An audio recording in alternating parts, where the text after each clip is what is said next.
welcome to my channel. Welcome to Mystic Center. Thank you for tuning in all around the globe. We are waiting and ready for our Lord to come, and it seems He is revealing that to His chosen ones, much like He might have revealed that to His disciples, and even they didn't understand. So we know in part, we prophesy in part, and the last word I received from the Lord on April 22nd of 2023 was, "Tell my people it's almost over." And that just makes me so excited. Tell my people it's almost over.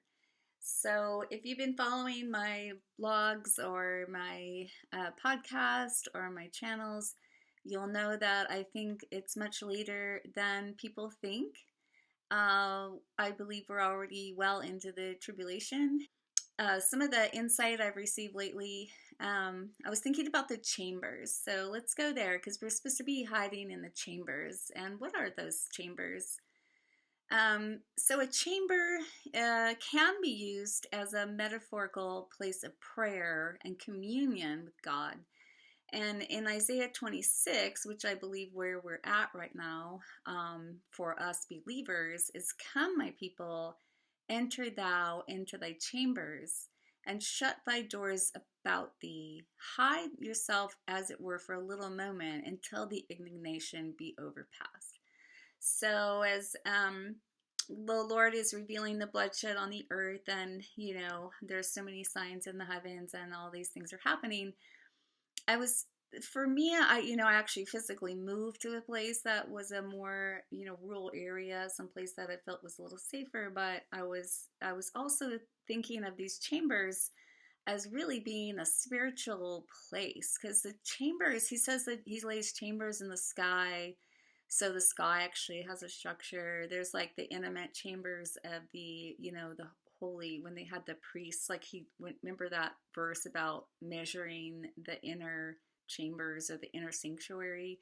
So we're really called right now to be in that inner place with Him, like that inner chamber or sanctuary with Him. And it really is not probably a physical place at all. It's even though we're closing the doors and putting the blood over us, it really is like we're in hiding with Him, like we are in those chambers with Him.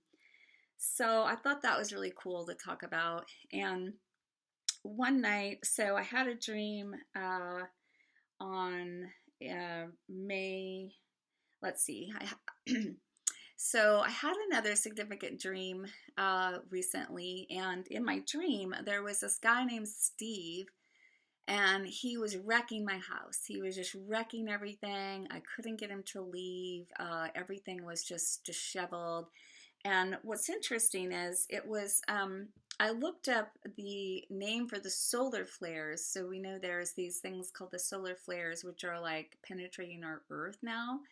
So those 5-day period when I had the dream, the solar flares, they are called Steve, Steve. So that is the abbreviation for what these solar flares are representing.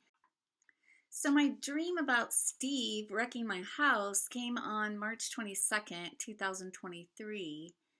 And then this came on my feed with the Weather Channel on March 23rd, 2023, which I thought was so interesting. It said the solar, let's see. It talked about the solar storm slamming into the earth. So this was caused by a powerful solar storm slamming into the earth. It's known as Steve, Steve, Strong Thermal Emission Velocity Enhancement. So Steve was wrecking my house. Steve is caused by hot ribbons of gas flowing through the atmosphere at 13,000 miles per hour. Those plasma jets create friction and cause molecules to glow like they do in auroras. So this was happening for about 5 days. And, I heard about this stuff from like Paul Begley's from Without in the World and everything. But literally those 5 days, it was just so was so much pressure in the air. Like, I don't know what it was. It was this, though, because Steve was wrecking my house. So anyway, I wanted to put that in and share that with you all. So I thought that was really interesting.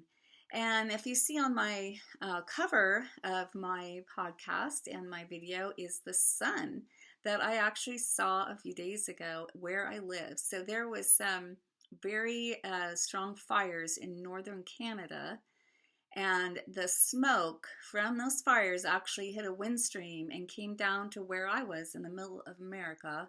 And the air was so bad we could barely breathe, and it was raining. So the whole day it was raining, and you could still barely breathe because of the smoke was so bad.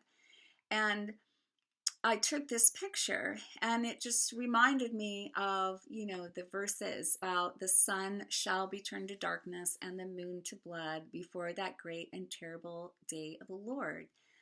And so it gave me the chills, really, because I'm just so excited about the Lord coming, and I have going through so much all the time. And when I looked up, I was like, just remember that he's coming soon.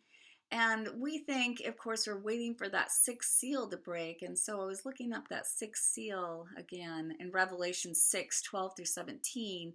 Behold, when he opened the sixth seal, there was a great earthquake, and the sun became black as sackcloth of hair, and the moon became as blood, and the stars of the heavens fell to the earth, and the fig tree cast her untimely figs when she was shaken of a mighty wind. So I'm really interested to see what that might look like, the sackcloth of hair, like the sun being so dark, because that day it was so red. So anyway, those are some of the things I've been thinking about. Also, my sister was talking about how it's so hard for her to get out of bed. Like, she feels she's never actually drank anything in her whole life, any alcohol at all. But she says she feels like when she wakes up, she almost feels like a drunken person that has a hangover. And so we were talking about the earth, as it says in Isaiah, that the Isaiah 24:20, that the earth shall reel to and fro like a drunkard, and shall be removed like a cottage, and the transgression thereof shall be heavy upon it, and it shall fall and not rise again. So the earth allegedly staggers like a drunken man, like staggers to and fro. And of course, we know that the axis of the earth is shifting, and it has increased since the 90s. So we know that the earth, the Bible prophesies, the earth will really flip upside down. So I can't imagine, what the earth is feeling, and of course, animals are all feeling all these things too, but I thought that was really interesting. Can I start actually with that question, about what exactly it is, this magnetic North Pole? And there was a lot of articles this time last year alarming us that it was moving more rapidly and changing direction. NASA says the North Pole is actually moving. That's right. Scientists say the Earth's magnetic North Pole is shifting. That the movement is generated by the Earth's core, which is thousands of kilometers under our feet. But what impacts it? What do you see as the reason for this movement and switch in direction? So yes, it has moved since about 1860. It's moved about 2,500 kilometers. But in fact, the thing that's been quite interesting is that since the 1990s, it's really sped up very much, as you alluded to. So, the other thing I've been thinking a lot about is the two worlds that are going on right now. So it really is as in the days of Noah. Like, I've been really cognitive that we're in the end times since 2017, when the Revelation sign appeared of the woman clothed with the sun, with the moon at her feet, and the 12 stars over her. So I've been in preparing and watching and waiting for the Lord, and it's just it's so interesting to me how the world is going on. Literally, there's two worlds going on. There's us who are waiting and watching, and we're knowing that we're so close to the end. And then there's people just doing business and making their 10-year plan and making their 5-year plan, and they're marrying and getting married, and as in the days of Noah. And I was thinking that would be how it was when Jesus was here. Like, he was saying, I'm going to destroy the temple and I'm going to rise it in 3 days. And he was saying, my kingdom is not of this earth. And his disciples were listening and trying to tune in. But most everybody else, even though Jesus, the God of the whole universe, was right in their midst, they were just eating and drinking and getting married and buying land and doing whatever they were doing. And that's how it is now. And it's so bizarre to me how very few people know that we're really that close to the end. So at the end of this video, I'm going to insert my video about Daniel's sign, because I always refer people to go look it up, but I decided I'll just put it in the video. So if you want to stay till the end, you can watch the whole video on Daniel's sign, the simple explanation of why we think we are in the last 7 years. Which started 2017. So please stay tuned for that. I think you'll really get a lot out of it. Now, we're coming on the Feast of Shavuot. So that is also the day of Pentecost. So Pentecost and Shavuot are both called the Feast of Weeks, or the Festival of Weeks. But what's so cool about Shavuot is it's the festival of the first fruits. And so Shavuot goes all the way back to the Jews being delivered from Egypt. So according to the Torah, it took 7 weeks for the Israelites to travel from Egypt to Mount Sinai. The name Shavuot, meaning weeks, refers to the 7-week period. So now we know the Passover, they celebrate, was when God was judging Egypt.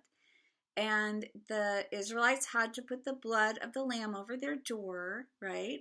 So then 7 weeks from there, they actually got to their temple, to the mount where they were going to worship, the mountain of God, right? So the cool thing is it Pentecost, came later, but Jesus was the Passover lamb, so they were celebrating Passover, right? And then they were going to celebrate the Feast of Shavuot to commemorate coming out of Egypt.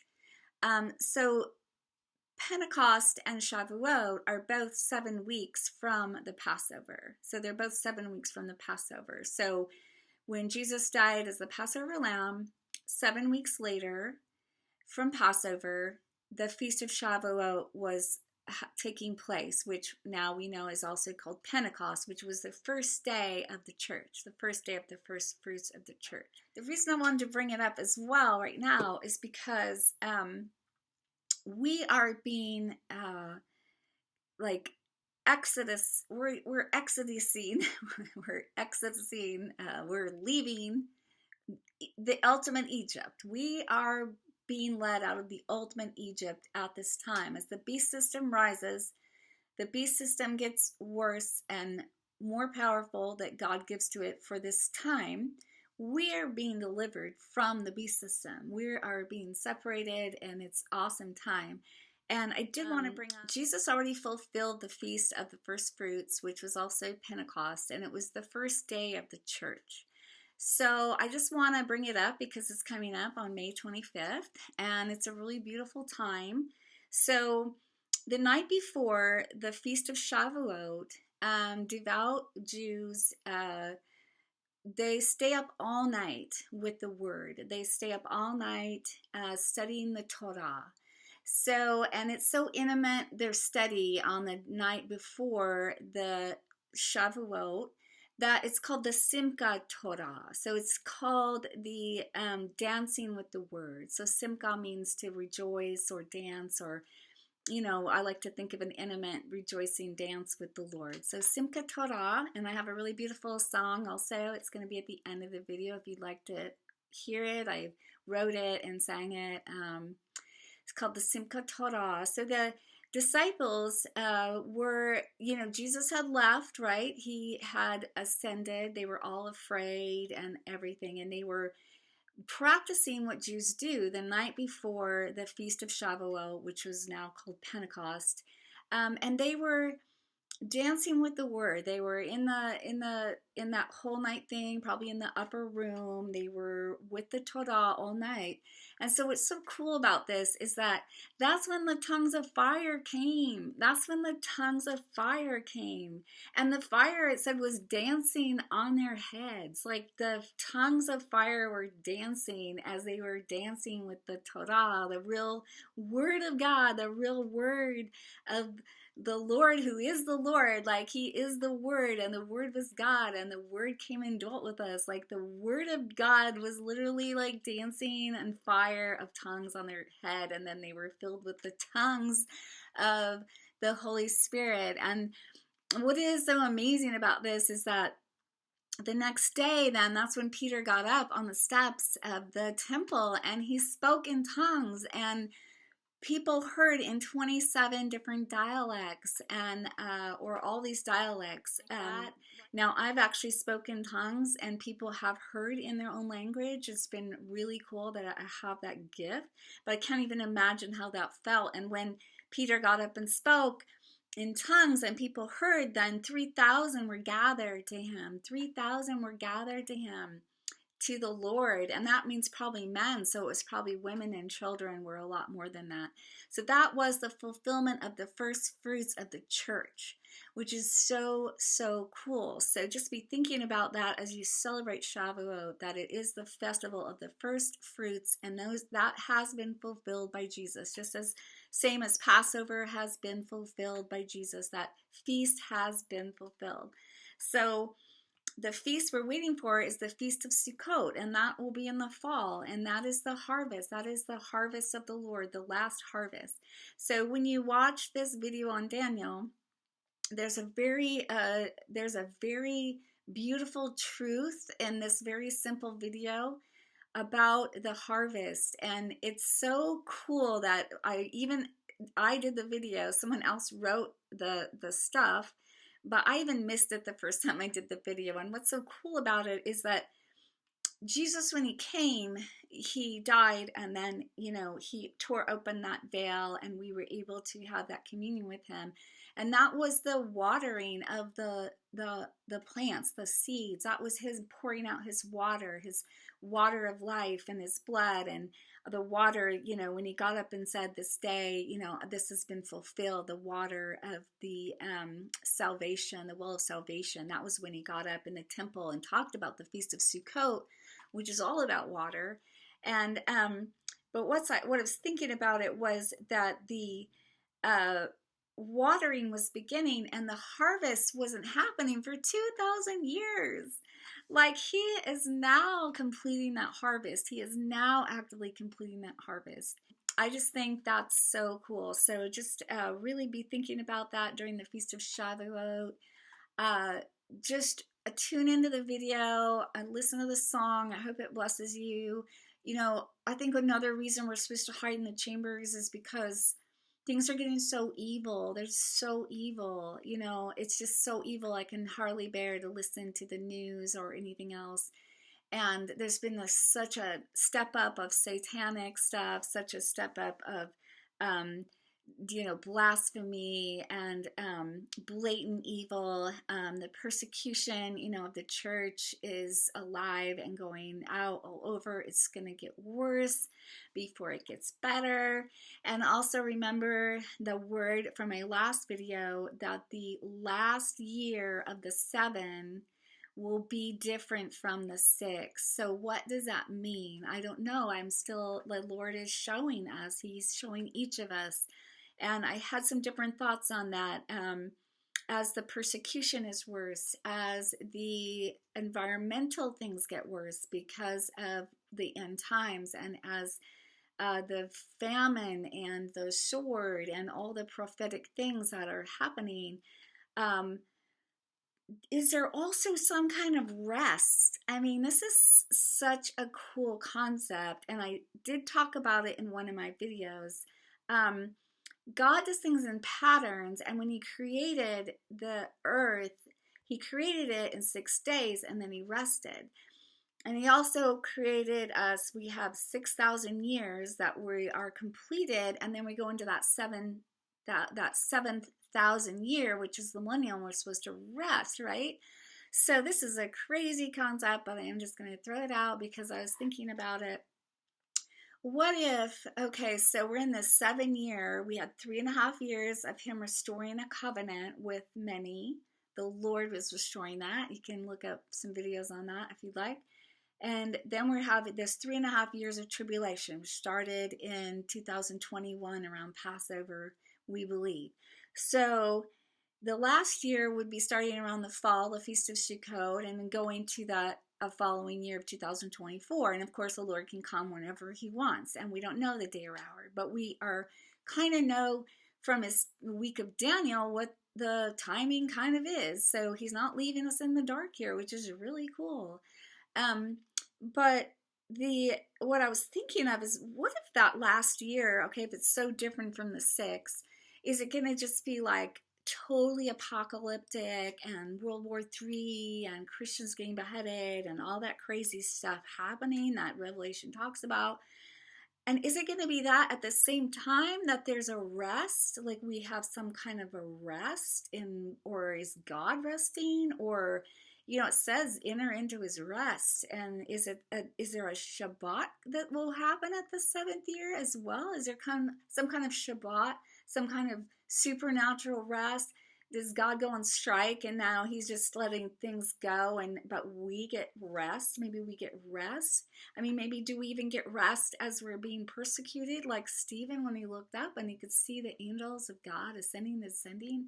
Like, that's just a crazy concept, but I really want you to think about it and let's pray about it. I feel excited that I've prepared as much as I can. I'm watching as much as I can, and I've been praying to be counted worthy. And it's not because I'm getting raptured out of here. It's because, hopefully God will hide some of us that we're watching during this time. But whatever happens, is there also a time of rest? Does it mean there's a resting? Because this chaos of this suffering of this life is almost over. Like, is there something so profound in this last 7 years? And like I said before, to pre-tribulation rapture people who watched the Left Behind series, if God wants us here during the tribulation, don't you want that? Like, don't you really want that? Don't you want that? Is there something he wants to show us? Is there such profound things? Or did he just need us to be with him? Does he want us to be with him while he's having to destroy the wicked and his earth is going crazy and reeling and rocking and animals are dying? Like, we just really want to share in his heart, because that's what it all is about, is being intimate with him. And it's going to be so clear that people did not know him, and it's all about knowing him. So enjoy the video on Daniel. Thank you for tuning in. And bless the Lord, oh our soul, as we Simchat Torah and we dance with the Word and we dance with Jesus until he comes. All right, God bless you all. Hi, this is about Daniel 9, verses 24 through 27. It's about the 70 weeks are determined upon your city. And this is a very simple breakdown. I'm just going to do it word for word. This is written by Minor Perkins and illustrated by L. Perkins. Minor wrote this book, Calculating the Last 7.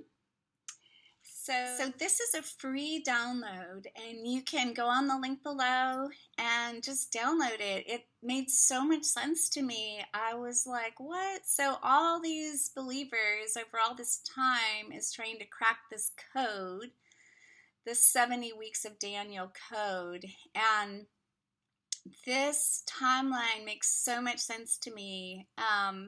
So I just want you to stay tuned and go through it with me, and I'll just hand it over to this cartoon. Okay, so this is called Daniel's Sign.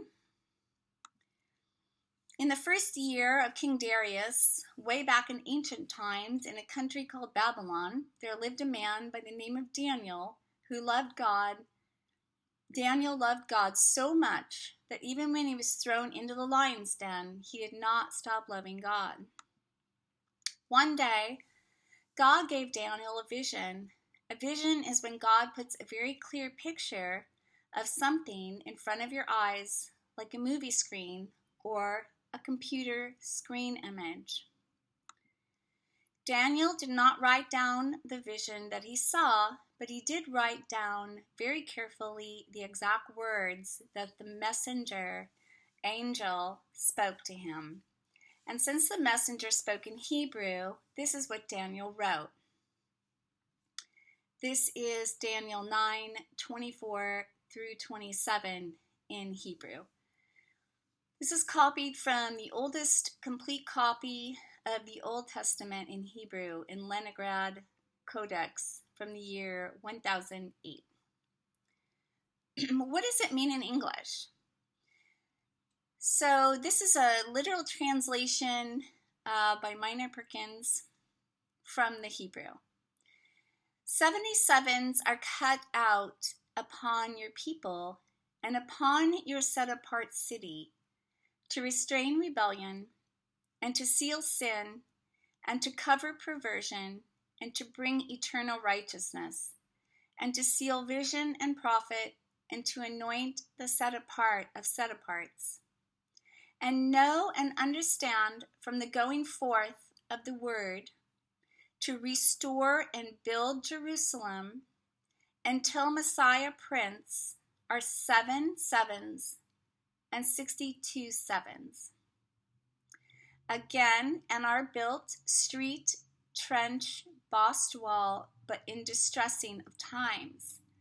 And after the 62 sevens, Messiah is cut off and has nothing for himself. And the city and the set-apart place are destroyed by the people of the prince who comes, and the end is in a flood.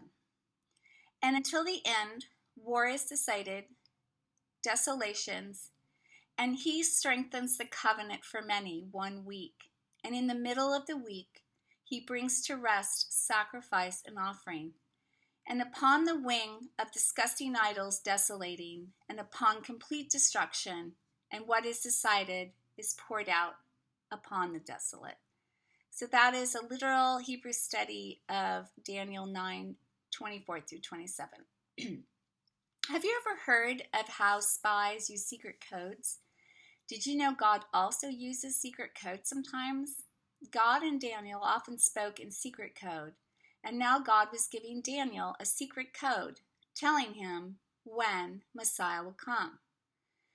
When God created the universe and the earth, he also created time and several ways to count time.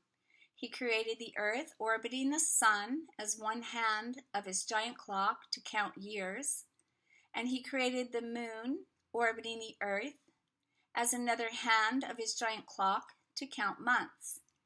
And he created the earth to spin in his giant clock to count days. But what are the sevens? What kind of counting is this? What kind of time counting is this? How do we know when this verse has been fulfilled? How will we know when Messiah comes? Can you crack the code and see what God is saying to Daniel?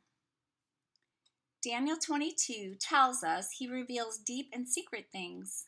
He knows what is in the darkness, and the light dwells with him. The universe and the earth, he also created the first week. He counted 7 days, and then he decided it was a good time to start counting again from the beginning and counted a new 7 days. We've been counting days and weeks like this ever since. But what if God counts other things in groups of sevens too? Maybe God counts in sevens like we count in dozens. 1 dozen is 12. 1 7 is 7. Now let's look at the sevens that are in their time code that God gave to Daniel. There is 1 7. There are 7 sevens. And there are 62 sevens.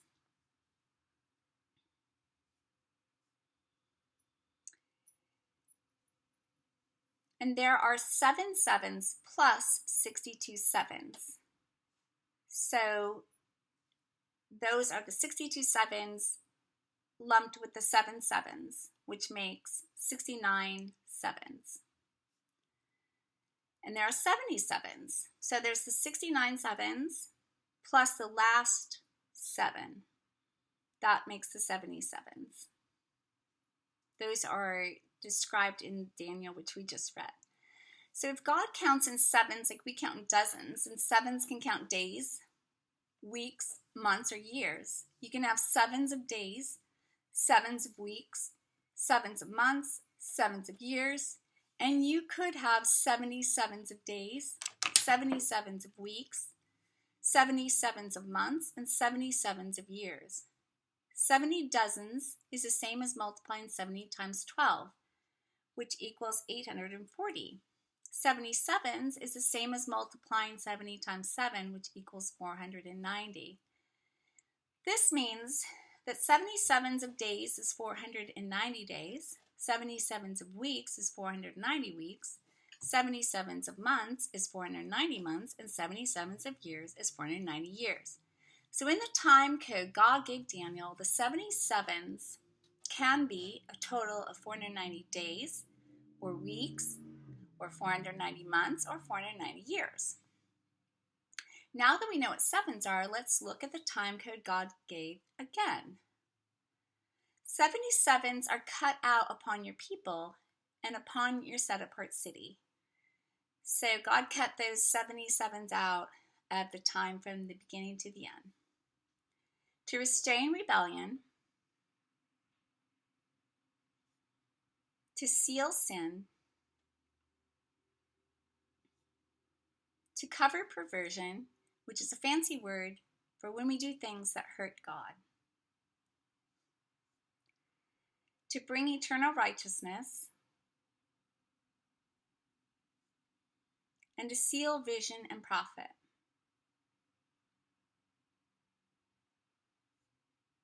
And to anoint the set apart of set aparts.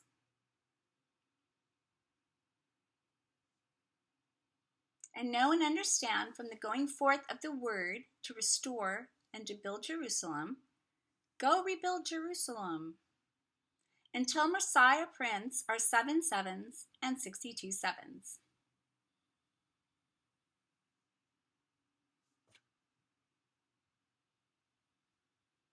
This is like saying from the going forth of the word to build a wall of blocks, go build that wall. Until dinner time are 7 hours. Again in our built, street and trench, bossed wall, but in distressing of times. So we know that Jerusalem's never been peaceful. It's a little cute drawing showing that. And after 62 sevens, Messiah is cut off and has nothing for himself.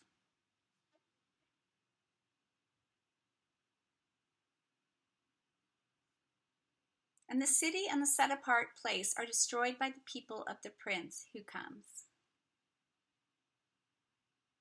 That's Jerusalem. And the end is in a flood.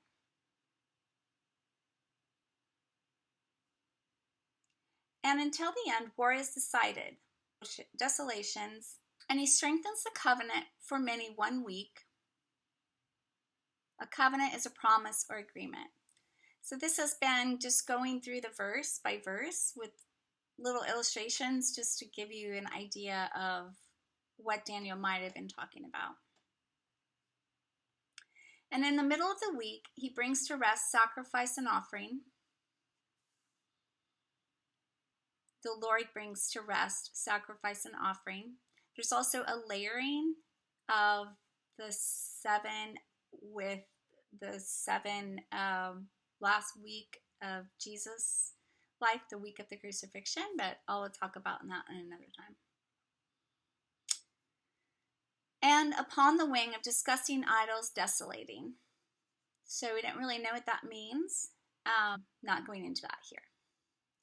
Until complete destruction and what is decided is poured out upon the desolate.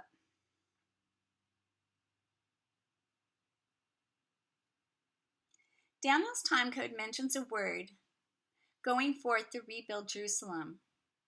Has this ever happened? Yes.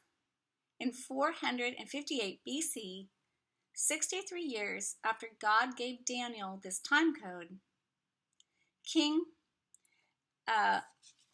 Artaxerxes ordered and sent forth the word that Jerusalem was to be rebuilt.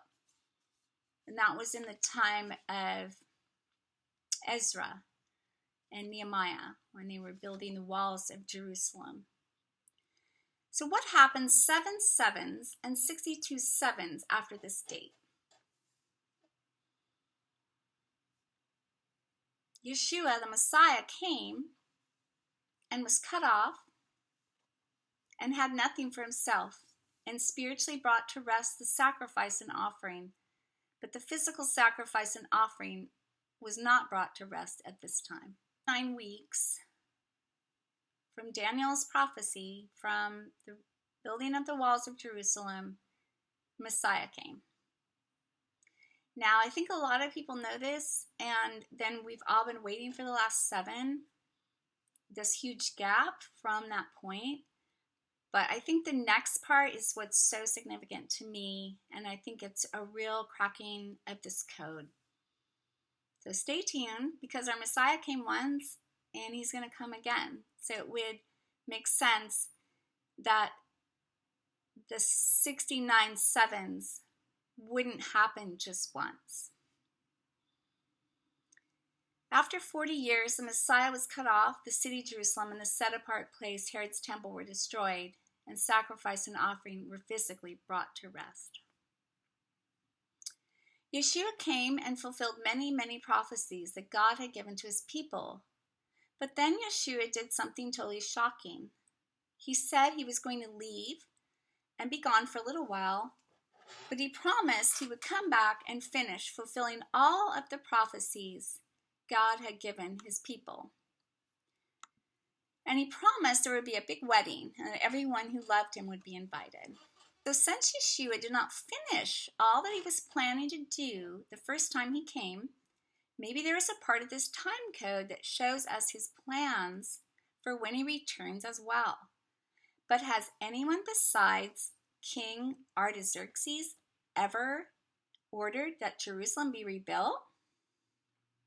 And this is the cracking of the code that I think is so cool. Yes, sometime between the years 1534 and 1535, King Suleiman sent forth the word for Jerusalem to be restored and rebuilt. Go build the walls of Jerusalem. And the walls he built around Jerusalem are standing to this day.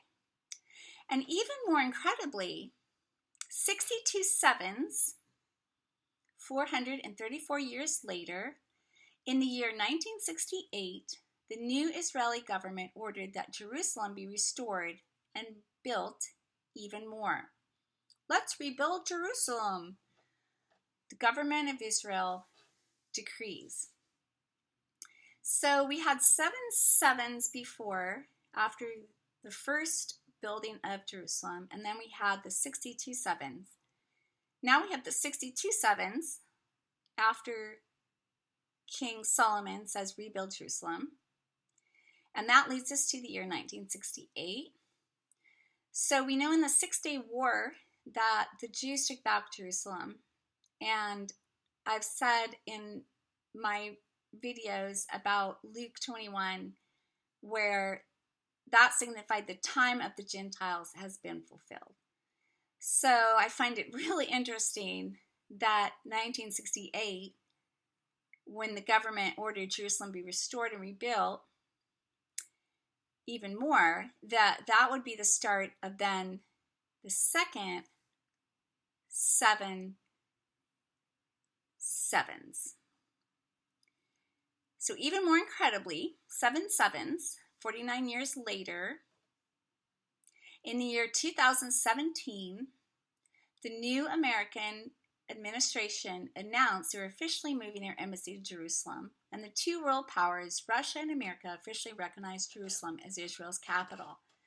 So we have 62 sevens, and now to where they have Jerusalem, and now 7 sevens, 2017, which if you watch my 2017 video, you will find out all the prophetic signs and fulfillment in 2017. Not only that it was 69 sevens from the rebuilding of the temple by Solomon. I mean, you can't deny these numbers. You just can't deny these numbers, guys. But there's still one more 7 left in the time code to reach 77s. What will happen in the 7 years after 2017? If the time code God gave Daniel reveals not only when Yeshua would come first, but also when he will be coming again, maybe something very amazing will happen 7 years after 2017 at the completion of 77s since King Solomon first ordered Jerusalem to be rebuilt. So you can see by this timeline again how important 2017 is. And are we in the last 7? I really believe we are. And at the end of that 7, the real temple is with us. Jesus, the temple, will be with us. So extra, read all about it. An illustration of the time code. So this was just a little analogy parable that I think is really cool. And so one day God decides that he's going to grow a garden, and he wants to tell you how he's going to do it. But he really loves giving you time codes to solve. So when he tells you about his plans, he says, I'm going to set aside 70 days to plant my garden and to harvest my garden. It sounds like he's planning to grow and harvest a garden in 70 days, doesn't it? And so you're sure you've solved the time code. Like I said, a lot of people believe that those 69 sevens happened before Messiah came. But a lot of people don't understand the next part. The next day you watch him and begin his garden. He plants and he plants and he plants, and suddenly you realize 69 days have flown by. But all that he has done is plant his garden. Now he only has 1 day left to harvest his garden before 70 days are finished. The next morning you rush to the window, sure you will find him finishing all of his plans and doing a great big harvest, but no, he's still planting. So now you're curious, and you watch carefully what he does next. The next day he begins to water his seeds, and he waters and waters and waters. So many days have gone by now that you have lost count when you suddenly see the seeds have grown into great, big, huge plants. And one day you look over and see that he has begun to harvest.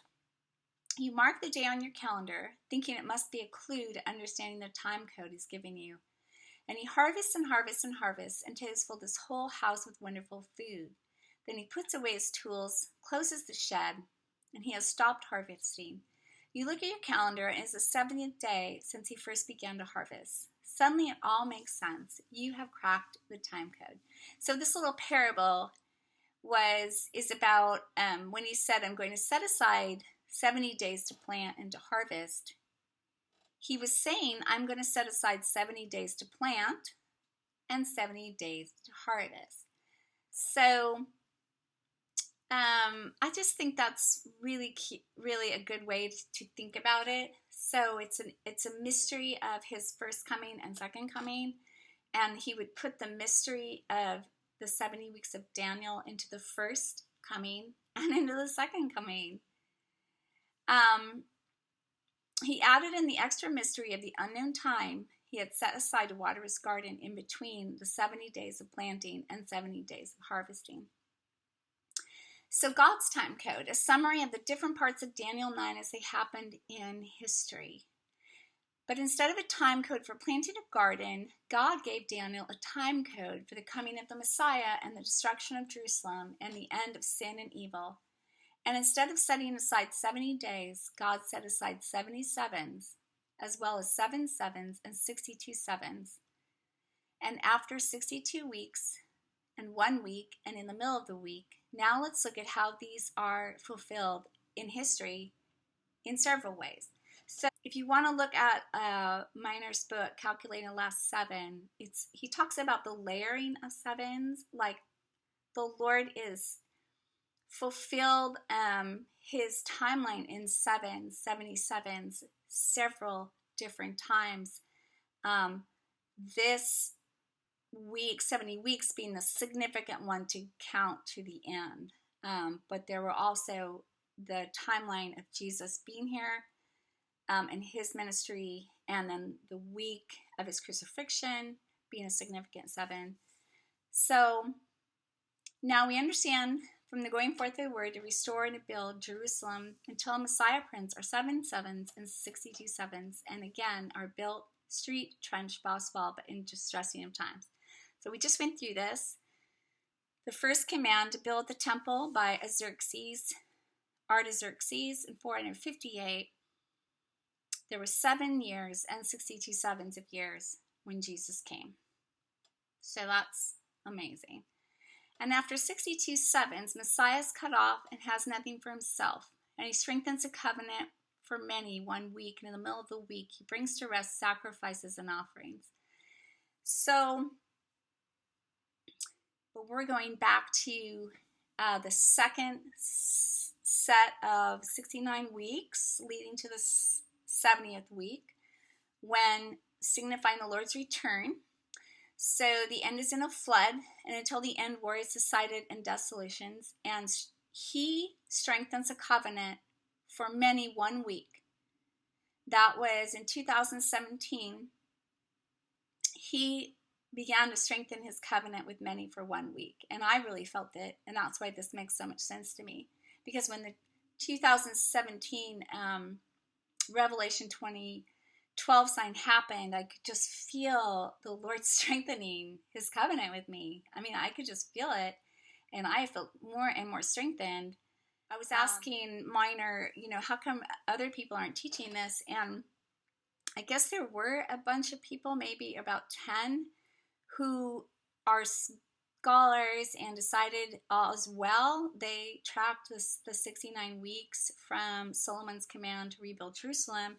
And they also came on the year 2017, but they thought that the rapture was going to happen. And because they believed the pre-tribulation rapture lie. So that lie has deceived many and is still deceiving many. So because they believed that and they didn't get raptured in 2017, they thought the last 7 years hadn't started. But it did start. It started quietly, but not that quietly. I mean, the Revelation 12 sign, like, hello, I was totally listening. I was totally paying attention to that. You can't make that stuff up. So there is also another person who believes this timeline, and I'll put a link to him. His name's Brother Cliff.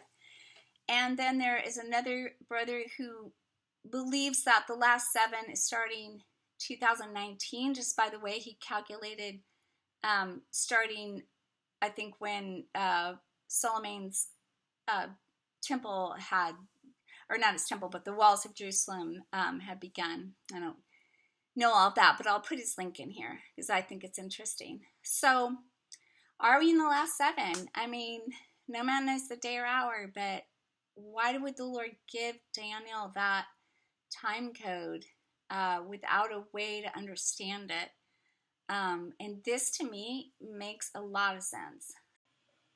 Here's the Simchat Torah video. Sorry about the sound quality. It's not as good as I'd like. It's kind of echoey.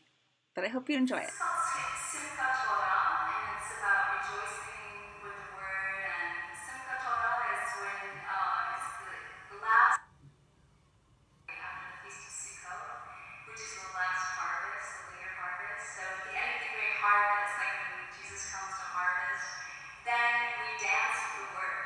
And that reminds me of being in that wedding feast with him. So Simchat Torah really means to rejoice with the word, but when they celebrate it, the Jewish people in synagogue to this day, they dance. They take out the scrolls of the Torah, the first 5 books of the Bible, and they all dance in the aisles with the Torah. So I think it's really beautiful, that whole concept. So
hope you'll look up links and download. All right. Take care and tune in to my videos. Thank you for subscribing. The Lamb of God, the temple of my Messiah.